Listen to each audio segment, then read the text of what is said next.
Hello મિત્રો, નમસ્કાર. NC classes ચેનલમાં તમારું હાર્દિક સ્વાગત છે. મિત્રો, આજે જે શિક્ષક મિત્રો હાજર થયા હતા એને કેટલાક પ્રશ્નો કયા કયા રજૂ કર્યા છે, બરાબર, એ આપણે તમારી સમક્ષ લઈને આવ્યા છીએ. એની પહેલાં મિત્રો, ચેનલમાં નવા હોય, હજી આપણી એનસી ક્લાસીસ ચેનલને તમે સબસ્ક્રાઈબ ન કરી હોય તો સૌથી પહેલાં મિત્રો સબસ્ક્રાઈબ કરવાનું ભૂલતા નહીં. તો મિત્રો, સૌથી પહેલાં આપણે અને વિડીયો ગમે તો લાઈક કરજો, શેર કરજો અને બાજુમાં આપેલ નોટિફિકેશન પર ક્લિક કરવાનું ભૂલતા નહીં, જેથી કરી તમને આવનાર બીજી વિડીયોની માહિતી મળી રહે. હવે મિત્રો, પ્રાથમિક અને ઉચ્ચ પ્રાથમિકની વાત કરી છે. માત્ર ઉચ્ચ પ્રાથમિકની કે ઉચ્ચ પ્રાથમિક શિક્ષકોને શરૂઆતથી જ જે ગ્રેડ પે મળવો જોઈએ એ 4200 ગ્રેડ પે અમને મળવો જોઈએ. અને પ્રાથમિક શિક્ષકોને સેવા વર્ગ જેમને ક્લાસ 1 અને 2ની જે ટીપીઓની એક્ઝામ છે એ ટીપીઓની એક્ઝામ એમને આપવા માટે જે એમનો આરઆર જે છે એની અંદર થોડા ઘણો સુધારો કરવો જોઈએ. જે એમની ખાસ કરીને રેકોર્ડની અંદર કે એવું છે કે એ લોકો પરીક્ષા ટીપીઓની નથી આપી શકતા, તો એના માટે સુધારો કરવા વિનંતી કરી છે. પછી એમને કેળવણી નિરીક્ષકમાં સુધારો કરી નિયમ મુજબ પગાર રક્ષણ સાથે ભરતી થાય અને એમનો જે રેશિયો છે એ થોડા ઘણો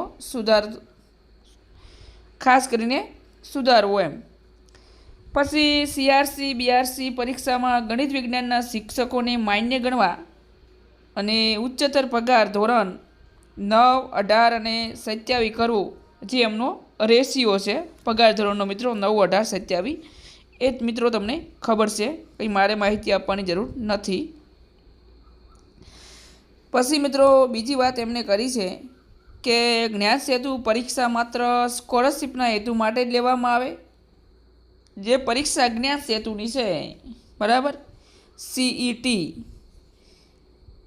તે ધોરણ 5નો વિદ્યાર્થી આપી શકે છે.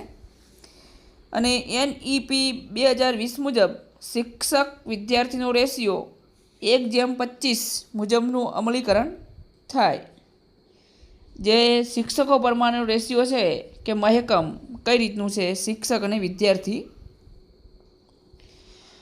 આમ તો જોવા જઈએ કે 30 વિદ્યાર્થી હોય ત્યારે એક શિક્ષક હોય છે, અને 61 વિદ્યાર્થી હોય તો 3 શિક્ષક હોય, 60 હોય તો 2 હોય, એવો રેશિયો કંઈક છે મિત્રો. પછી મિત્રો વાત કરી છે કે ઉચ્ચતર પ્રાથમિક વિભાગને સળંગ એકમ ગણવાને બદલે માધ્યમિક અને ઉચ્ચતર માધ્યમિકની જેમ અલગ વિભાગ ગણવો, નિયમો પણ અલગ બનાવવા. હવે 1 થી 5ના નિયમો અલગ બનાવવા, 6 થી 8ના પણ નિયમો અલગ બનાવવા. જેવી રીતે માધ્યમિકની અંદર અલગ નિયમ છે અને પેલાની અંદર વાત કરીએ કે ઉચ્ચતર માધ્યમિકની અંદર પણ અલગ અલગ જેમ નિયમો છે એમ બંનેમાં અલગ નિયમ બનાવવા. પછી મિત્રો ઓપીએસ 2025 પછીના માટે એક જૂથ થવું, એટલે કે એક જૂથ થવું. લડતની દરેકને લડતમાં સહયોગ આપવાની વાત હતી. પછી મિત્રો વાત કરી છે કે બીજી, ધોરણ 6 થી 8નો વિકલ્પ લીધેલ શિક્ષકને ધોરણ 1 થી 5માં જવા માટે તક આપવામાં આવે.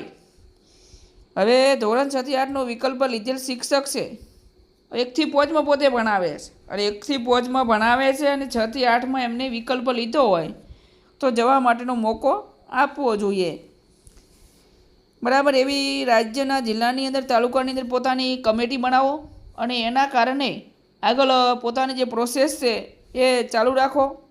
અને મિત્રો જિલ્લા શિક્ષણ અને તાલીમ ભવન ડાયટ, જે તાલીમ ભવન યાની કે જેને ડાયટ કહેવામાં આવે છે, શબ્દ આપણો બીજો, ખાલી જગ્યાઓ પર ઉચ્ચ લાયકાત ધરાવતા શિક્ષકોની લેક્ચરની જગ્યાઓ પર ભરતી કરવામાં આવે. માત્ર જે શિક્ષકો છે એ ઉચ્ચ લાયકાત ધરાવે છે તો એમને એક લેક્ચર તરીકેની ક્લાસ પોતે લઈ શકે એવી ભરતી કરવામાં આવે.